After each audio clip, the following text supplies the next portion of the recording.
Dali mo ulong. Malas naman, Teresa eh. Parang di naman. Bibili lang ako dapat ng pagkain ng arwana. Nasa lupo ko itong mga kabataan na to. Ito, nagkayaan pa maglugaw. Saan yung kalahati? Pero bago yan, last week may konting inuman. Masaya naman. Inuman at konting kulitan. Pare! Palamig! Malamig yan. Nakasmile ka mo mo!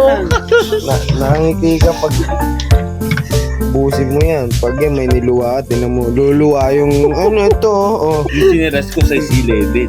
Baka mag-size 8 to. Palamig nga. Ano ba to? Palamig. Nakatatlong tagay ka ng ano, skip. Uy, wag mo nito sa mukha ko. Ito naman to. Oh, isa pa. Dalawang lagok na ng embok. You can do it. Let's go. Let's go. Eh, pinapauwi na ako ni mama. Pinapauwi. Ano ka dito? Walang mama dito eh. May hawak na pa. May hawak na pala. Papalahin kita. Oh, ayan.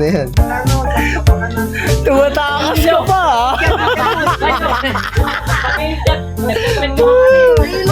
Nagkukwentuhan kami, tumatakas ka pa. Para kang kapre dyan Liit-liit mo, nasa bubong ka.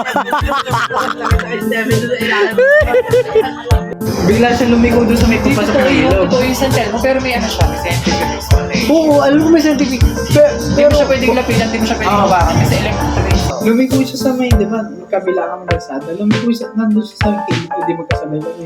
Lumiko siya doon sa... Nakalutang na Oo, lumiko siya doon sa may pailog. Tapos, nung nandun siya, huminto siya, tapos ako huminto rin. Pero nakalutang lang. Nandun na siya sa may papuntang ilog, kung baga parang pinapapunta niya. Sabi Dalawang nila, klase yung santel mo kuya, meron yung science sa science, tapos meron yung isang paranormal. yung santel mo, pag may body of water, Oo. doon sila huminto. Pag may body of water. Sabi mo, doon siya huminto sa may ilog. Kumbaga parang hinihintay niya pa kasi yung parang gusto kong pumunta doon na ewan. Sabi naman ibang matatanda, bad omen. Kasi nung pagdating ko sa Meron ka. mga lalaki Saan namin, yung CCTV? Yung santel. nung pagdating namin nung kuya, sinabi ko agad. Kaya naniniwala ko sa santel mo kasi nakita ko siya.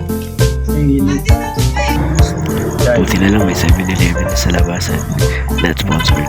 Pero kahit nagkaroon ng konting tambayan tong mga kabataan. Naghihintay ng kung ano makikita sa bypass. Tapos, mga pagmamaritesan. Hanggang sa susunod.